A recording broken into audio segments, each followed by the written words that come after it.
दोस्तों, जैसा कि सारे लोगों को पता है कि हमारा यूट्यूब पर मछली पालन से संबंधित चैनल है और उस चैनल पे हम सारे लोगों के लिए, जो भी हमारे सब्सक्राइबर हैं, व्यूअर हैं, उनके लिए हम प्रयास करते हैं कि डेली हम अपना एक्सपीरियंस आपके सामने शेयर करते रहें, आपके साथ शेयर करते रहें, आपका ज्ञान वर्धन करने का कुछ प्रयास करते रहते हैं। इस तरह से आप हमारा रेगुलर वीडियो देखते ही रहते हैं। आज वह अवसर है जब हम बिहार के अपने मोतिहारी जिले के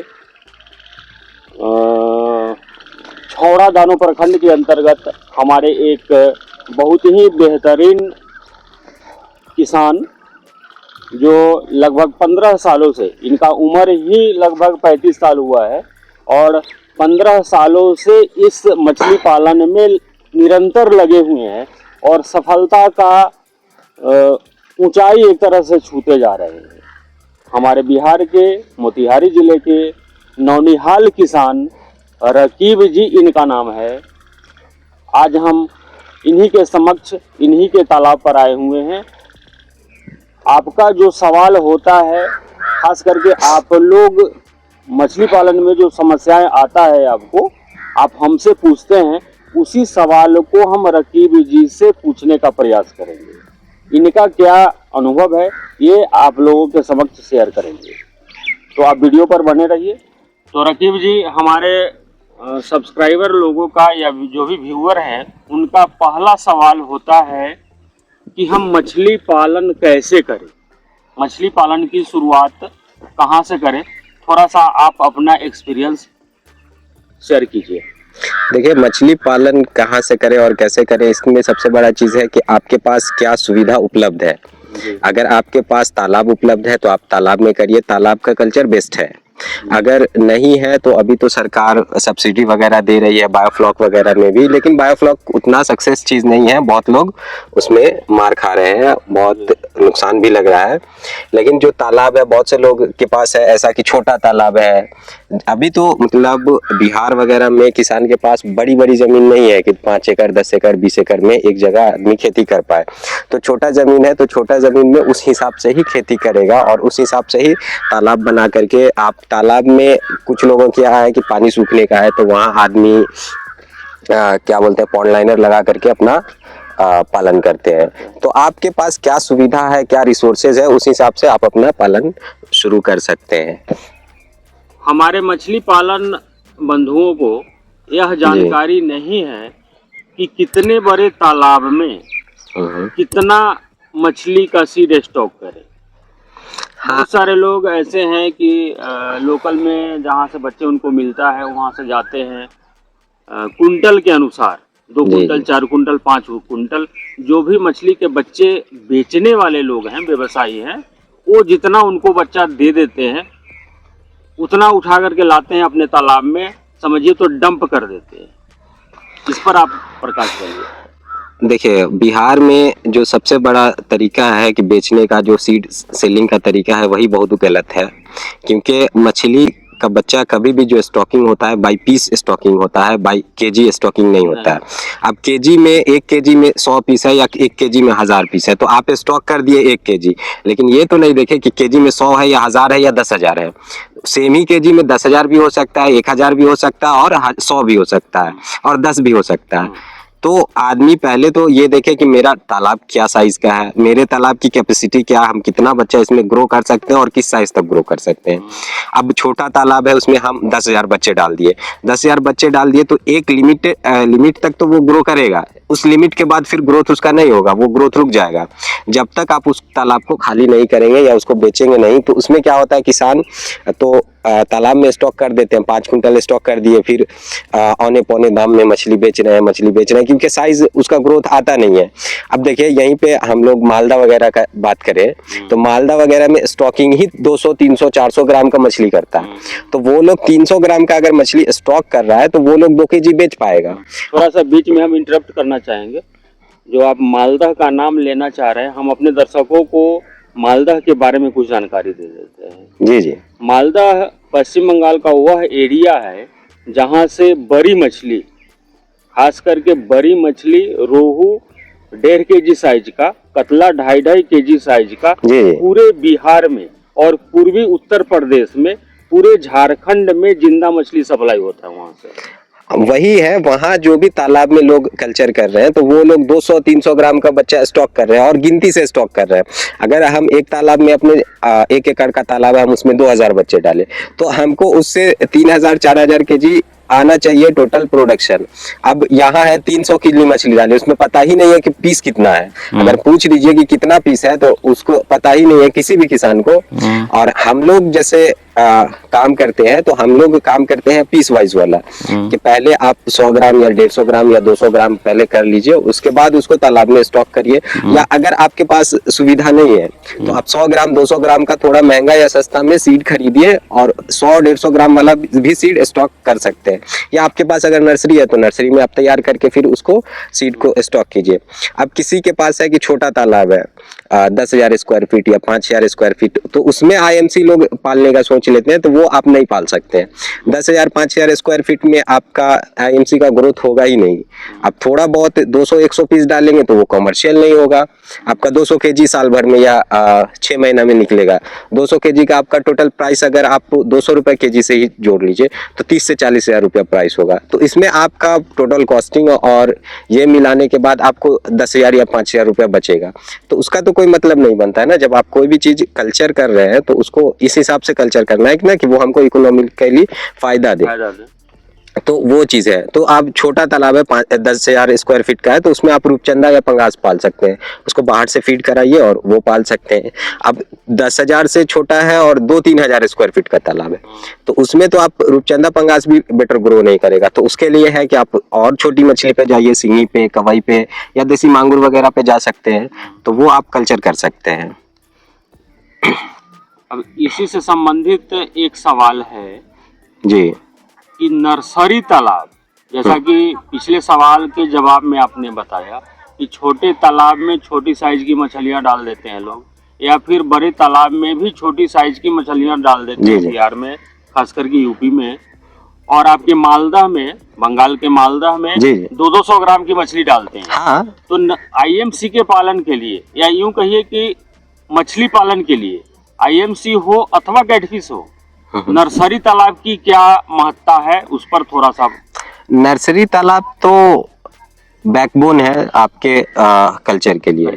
देखिए ये आप पीछे देख रहे हैं, ये आपके पीछे भी जो है ये नर्सरी तालाब ही है, ये भी पीछे आपके नर्सरी तालाब ही है, सारा नर्सरी तालाब ही है। उधर भी नर्सरी तालाब है। हम लोग का रियरिंग पॉन्ड दूसरी तरफ है, बड़ा पॉन्ड है, वो सब 2 एकड़ 1.5 एकड़ है। ये सब छोटा तालाब जितना है वो नर्सरी पॉन्ड है। वो सामने छोटा पॉन्ड आपको दिख रहा होगा, उसमें तो पंगास कल्चर है। जो छोटा है उसमें पंगास है। जिस हिसाब से तालाब का एरिया है उस हिसाब से हम लोग कल्चर किए हुए हैं। और नर्सरी तालाब मतलब किसी भी किसान के लिए, आपके पास अगर एरिया नहीं है फिर आप बड़ा बच्चा ही कहीं से ले लीजिए, लेकिन अगर एरिया है तो हम तो कहेंगे नर्सरी तालाब 1 या 2 आप रखें।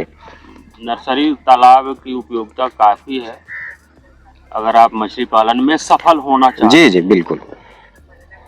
अब इसके बाद का सवाल है जो लोगों का सवाल आता है, अमूमन बिहार में, यूपी में लोग चाहते हैं कि छोटे तालाब में भी हम आईएमसी का ही पालन करें। जी जी। सपोज करिए कि जिसका 10,000 से नीचे का तालाब है या 10,000 स्क्वायर फीट है। दोस्तों, हम 10,000 स्क्वायर फीट जब आपसे बताते हैं तो हो सकता है आपको समझ में आने में थोड़ी कठिनाई हो।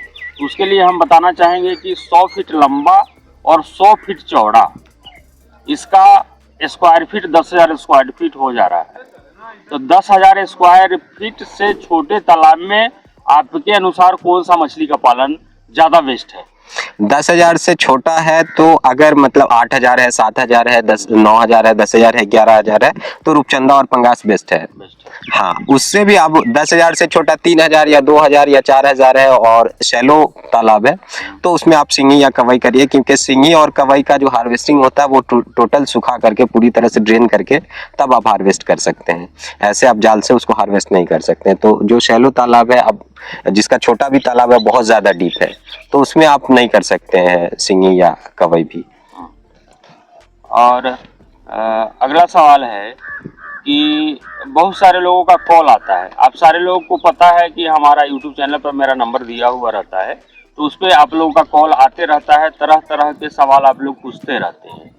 तो उसमें दर्शकों का सवाल होता है कि हम सीमेंट टैंक बनवा करके मछली पालन कर सकते हैं क्या, अथवा बायोफ्लॉक में हम मछली पालन कर सकते हैं क्या, या फिर RAS सिस्टम से हम मछली पालन करके सफलता हासिल कर सकते हैं क्या। जी जी, देखिए बिहार के किसान के लिए RAS सिस्टम तो बहुत मुश्किल है, क्योंकि RAS सिस्टम बहुत इन्वेस्टमेंट मांगता है। लगभग 50 लाख से 1 करोड़ के आसपास का इन्वेस्टमेंट आता है, तो वो RAS सिस्टम बिहार वगैरह के लिए तो सक्सेस नहीं है। उसके बाद रही बात आपके बायोफ्लॉक की, तो बायोफ्लॉक में अभी तक जो मेरा अनुभव है और जो रिजल्ट हम देखे हैं, तो कवई और कुछ सिंगी और कुछ जगह पंगास का रिजल्ट थोड़ा सही है, लेकिन कवई का रिजल्ट ओवरऑल सब में बेस्ट है। कवई का अच्छा रिजल्ट आता है अगर आपके एरिया में कवई का मांग है, डिमांड है, क्योंकि बहुत जगह लोग कवई चाह के भी नहीं पाल सकते हैं, क्योंकि वहाँ उसका डिमांड ही नहीं है। अब 150 रुपए kg बिकेगा आपका कवई मछली, तो आपको तो वो घर से घाटा लग जाएगा ना। तो इसलिए जहाँ उसका डिमांड है, जैसे टाटा वगैरह में कवई का अच्छा डिमांड है, और वहाँ लोग कवई बहुत ज्यादा पाल रहे हैं इसमें बायोफ्लॉक वगैरह में। तो बायोफ्लॉक, उसके अलावा दूसरी मछलियों में बायोफ्लॉक में, क्योंकि उसका वाटर पैरामीटर मैनेज करना बहुत मुश्किल होता है, तो उसमें 2 महीना 1 महीना के अंदर कुछ ना कुछ बीमारी आती रहती है, तो उससे ओवरकम करना मोस्टली किसानों के लिए बहुत मुश्किल होता है। तो वो थोड़ा सा देखने वाली बात रहती है। उसके बाद रही सीमेंटेड टैंक की बात, तो सीमेंटेड टैंक में जैसे नया सीमेंटेड टैंक है, तो वहाँ तो मछली पालना पॉसिबल नहीं है।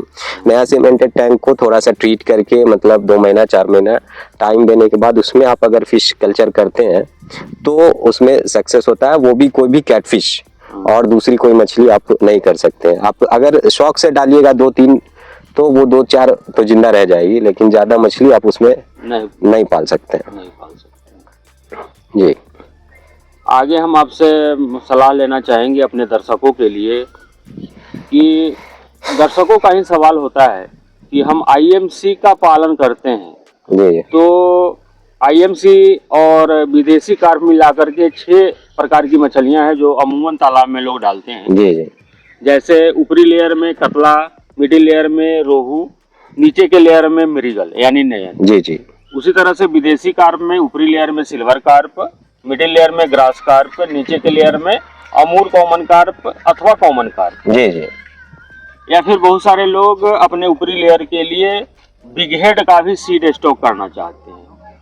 तो आप यह निचोड़ बताइए कि हमारे किसान ये 6 तरह की मछलियां एक साथ अपने तालाब में डाले, या इसी में से सिलेक्शन कर ले वैसे मछलियों का जिनका ग्रोथ भी बेहतर आए और मार्केट प्राइस भी उनको बेहतर मिले। देखिए, अब भी जैसे विदेशी कार्प की बात करिएगा, तो बिग हेड हो गया या फिर सिल्वर हो गया जी, तो इसका आप अगर पालन करते हैं, तो इसका मार्केट में रेट है 150, 160, 170, इससे ज्यादा रेट नहीं मिलता है। मतलब अच्छा रेट नहीं है। हाँ, अब वहीं पे आप कतला पे जाइएगा, तो कतला का रेट है 300, 350। अच्छा। लोग कहते हैं कि कतला का ग्रोथ कम होता है, तो लोग के साथ दिक्कत क्या है कि कतला और बिगेड और सिल्वर साथ में पाल देते हैं। तो जब आपके ऊपरी लेयर में कंपटीशन बढ़ेगा, तो ऑब्वियस सी बात है कि आपका ग्रोथ कम आएगा।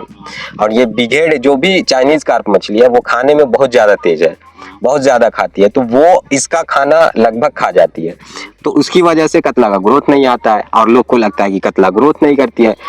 कतला इतना ज्यादा ग्रोथ करती है, अगर आपका सही ये है मैनेजमेंट है, तो कतला का ग्रोथ आपको साल भर में 2 से 2.5 केजी स्पॉन से 2.5 केजी तक आ सकता है। अभी जैसे हम लोग सिफा से मंगाए हैं जो ये अमृत कतला, इसका 2.5 केजी तक ग्रोथ बोलते हैं। 2.5 केजी साल भर में स्पॉन से, 100 ग्राम 200 ग्राम नहीं, स्पॉन से 2.5 केजी तक साइज आ सकता है 1 साल में। तो ये है। उसके बाद आप जैसे रोहू नीचे में जाते हैं, तो रोहू ग्रास आप मिक्स करके डाल सकते हैं, लेकिन ऊपर के लेयर में आप कतला को सिल्वर और बिगेट पे पूरी तरह से प्रायोरिटी देनी है, क्योंकि कतला एक तो मार्केट में बिल्कुल कम मिलता है और उसका प्राइस इतना अच्छा है कि जो किसान कतला पालेगा उसको दूसरा मछली पालने का जरूरत भी नहीं पड़ेगा। उसके बाद नीचे के लेयर में आप मृगल पालिए या फिर आप अमूर पालिए, कॉमन भी पाल सकते हैं, लेकिन वही है थोड़ा सा कॉमन या अमूर में होता है कि वो मेड़ को खोदता है, जिसकी वजह से मेड़ टूटने का डर रहता है, तो लोग अवॉइड करते हैं। तो आप मृगल पाल सकते हैं नॉर्मली। ऐसे ये नहीं कि हाँ मृगल भी नहीं पाले, तो मृगल नहीं पालिएगा तो आपके तालाब में गैस बनने का चांस रहता है, क्योंकि मृगल है तो वो नीचे का एरिया को थोड़ा सरफेस को खोदते रहता है, जिसकी वजह से गैस कम बनता है या फिर कोई भी दिक्कत बीमारी वगैरह को भी वो मैनेज करता है। नहीं, वो तो हर हाल में आपको तीनों लेयर की मछली डालना ही जी डालना जी है। बिल्कुल। तो हम आपके जवाब से यह समझ में हमको आया है कि आप ऊपरी लेयर के लिए कतला को रिकमेंड कर रहे हैं, बिल्कुल मिडिल लेयर के लिए ग्रास कार्प के साथ कुछ रोहू मछली का रिकमेंड कर रहे हैं। हाँ, आप रोहू देखिए वो मेन डिपेंड करता है आपके मार्केट का क्या डिमांड है। अगर आपके मार्केट में रोहू ज्यादा डिमांड आ रहा है तो आप ग्रास भी नहीं पालिए, या ग्रास भी डाल रहे हैं तो थोड़ा डालिए। आपके मार्केट में ग्रास का ज्यादा डिमांड है या ग्रास आपको अच्छा रेट में बिक रहा है तो आप वहाँ ग्रास डाल सकते हैं, क्योंकि ग्रास का साइज इससे जो है रोहू से बहुत ज्यादा ग्रोथ है, स्पीड है ना। अब ग्रास आपका साल भर में 2 kg 2.5 kg पार कर जाएगा, लेकिन रोहू आपका 2.5 kg पार नहीं करेगा, वो 1.5 kg तक जाएगा साल भर में। तो ये आप ये दोनों चीज कैलकुलेट कीजिए कि आपको किस में ज्यादा प्रॉफिट आ रहा है, उस हिसाब से आप अपना कल्चर शुरू कर सकते हैं। और उसके बाद नीचे में तो आपको मृगल के अलावा कॉमन या अमूर डाल सकते हैं, वो आपका अपना चॉइस है। तो दोस्तों, जैसा कि ये बता रहे हैं कि अगर आपके एरिया में जो लोग जहाँ से भी वीडियो मेरा देख रहे हैं, अगर आपके एरिया में रोहू का रेट ग्रास कार्प से ज़्यादा मिलता है तो आप रोहू का बच्चा डालिए। अगर दोनों का रेट सेम मिल रहा है जी जी तो उस पोजीशन में आप 2 से 5% रोहू डालिए, बाकी 25% आप ग्रास डालिए। हाँ हाँ।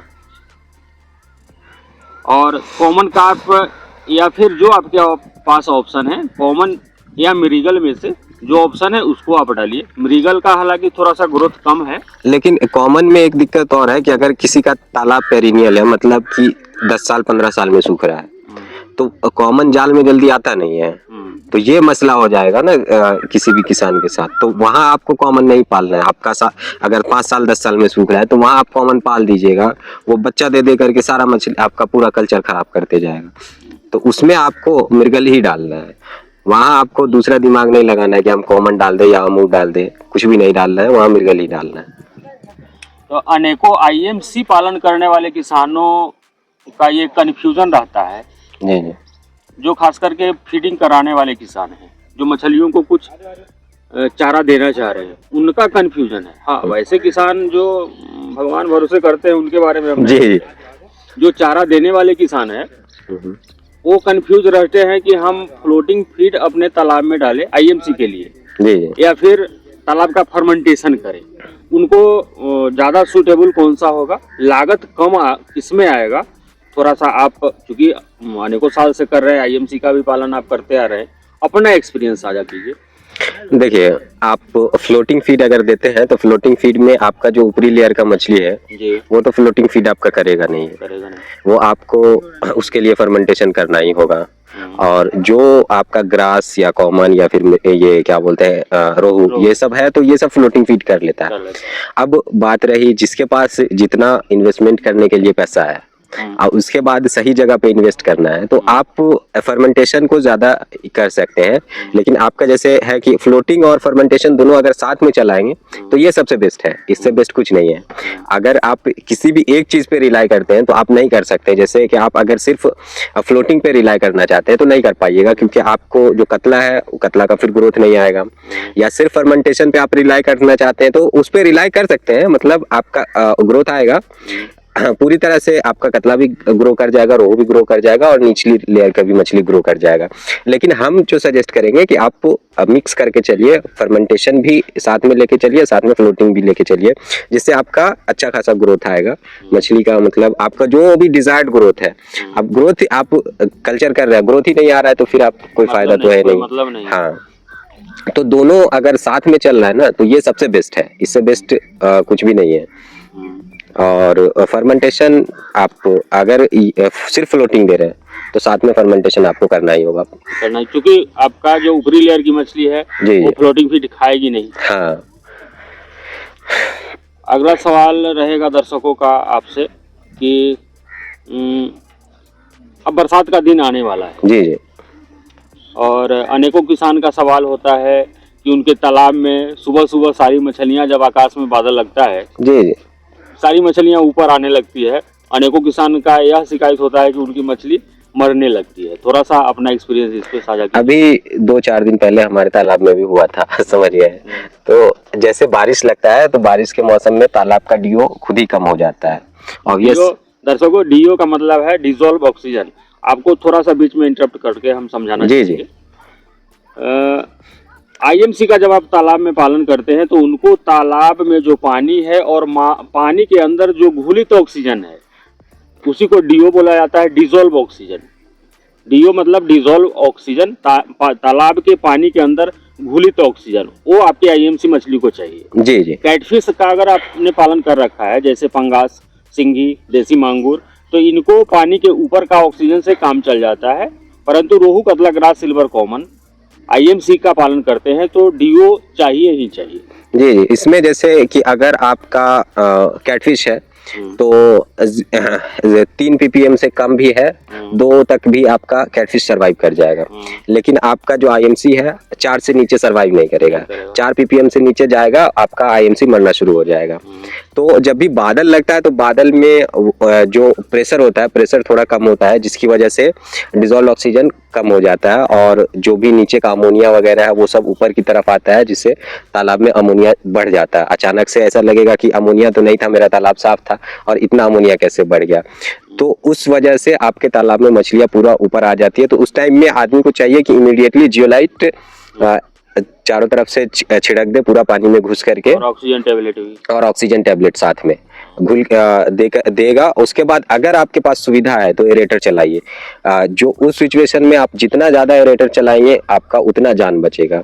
अभी हम लोग के तालाब में जो था उसमें कम से कम 2 से 2.5 टन मछली था, लेकिन हम लोग लगातार एरेटर चलाए और जियोलाइट और ऑक्सीजन टेबलेट देने के बाद हम लोग का लगभग 100 kg के आसपास, हाँ 100 kg के आसपास मछली मरा। अगर हम लोग थोड़ा भी उसमें कोताही बरत देते तो हमको लगता है कि कम से कम 1 टन से 1.5 टन मछली एकदम साफ हो जाता है 1 दिन के अंदर में।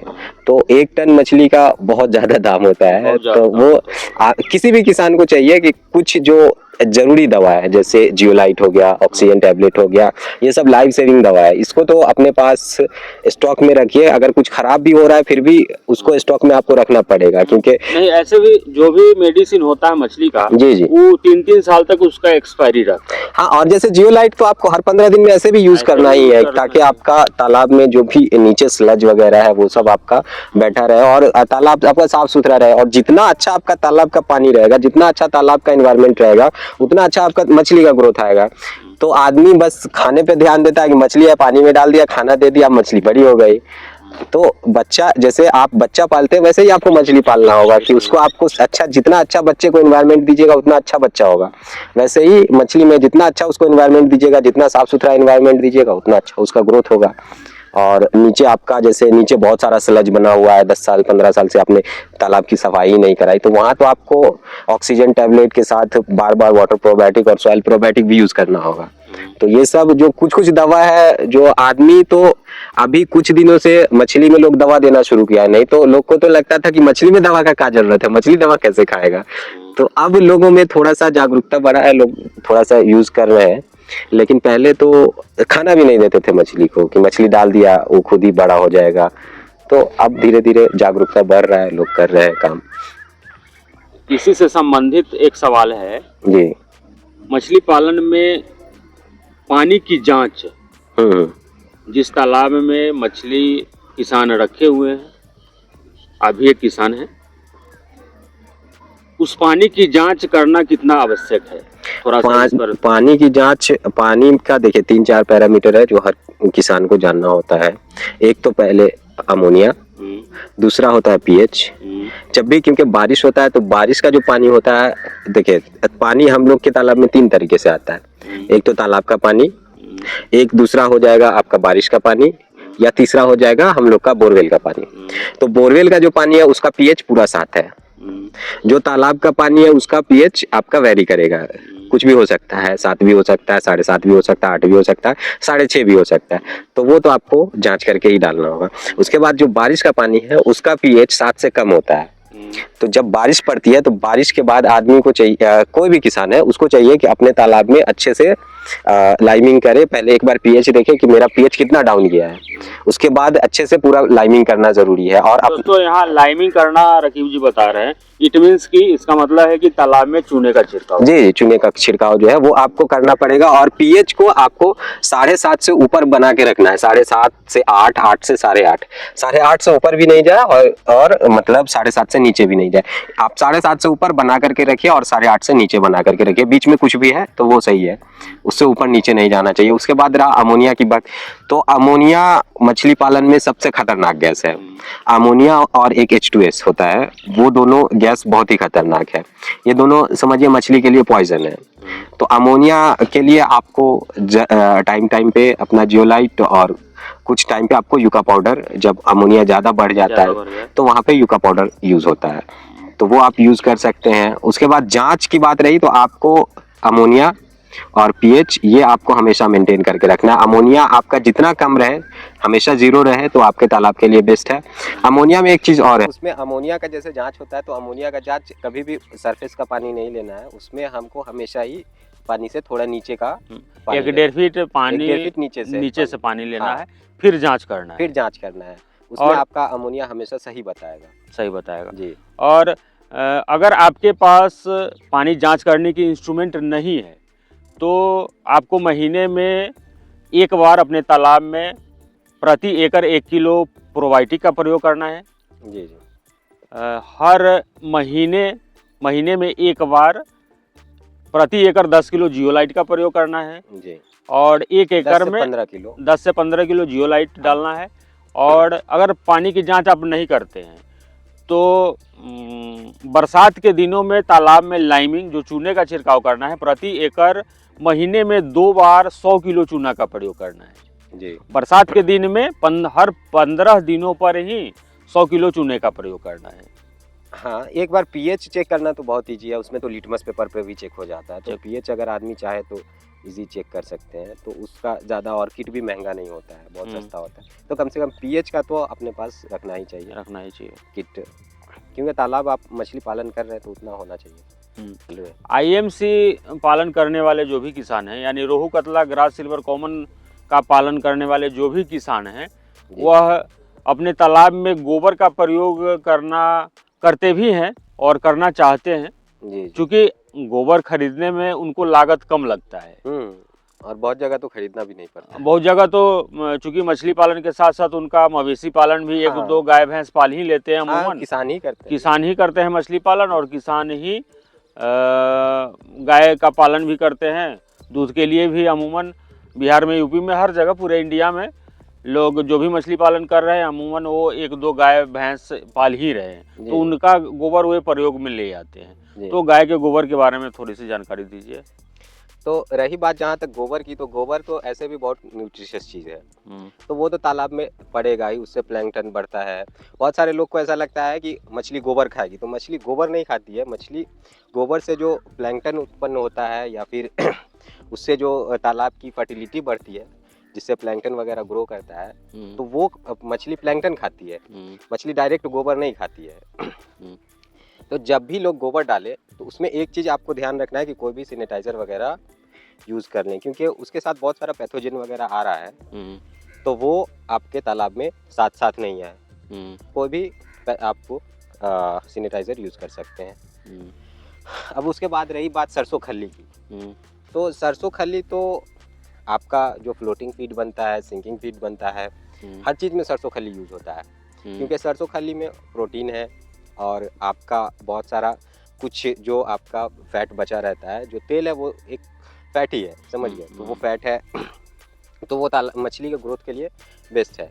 और उसमें आप जैसे आप जो भी देसी फीड अगर दे रहे हैं या फर्मेंटेशन कर रहे हैं, तो उसमें आपको मिनरल मिक्सचर और कुछ ग्रोथ पाउडर ईस्ट। वगैरह आप मिला करके, ईस्ट अच्छा, मिलाने से तो फर्मेंटेशन में जैसे वो ब्रेक डाउन कर देता है, जो भी बड़ा पार्टिकल है उसको ब्रेक डाउन करके छोटा कर देता है, मछली के लिए यूजेबल बना देता है। ठीक है, तो ये आप कर सकते हैं। तो दोस्तों, हमको लगता है कि जो भी आप लोगों से पूछे गए सवाल हम एक नौनिहाल मछली पालक के समक्ष रख रहे थे, और आप लोग भी इनके दिए हुए जवाब से संतुष्ट होंगे, और आपको भी काफ़ी कुछ इनसे सीखने का मौका मिलेगा इस वीडियो को देखने के बाद। जी, तो हम यहीं पे इस वीडियो को ख़त्म करते हैं, आपसे आज्ञा लेने का प्रयास करते हैं। बहुत बहुत धन्यवाद अगर आप वीडियो पर यहाँ तक बने हुए हैं तो।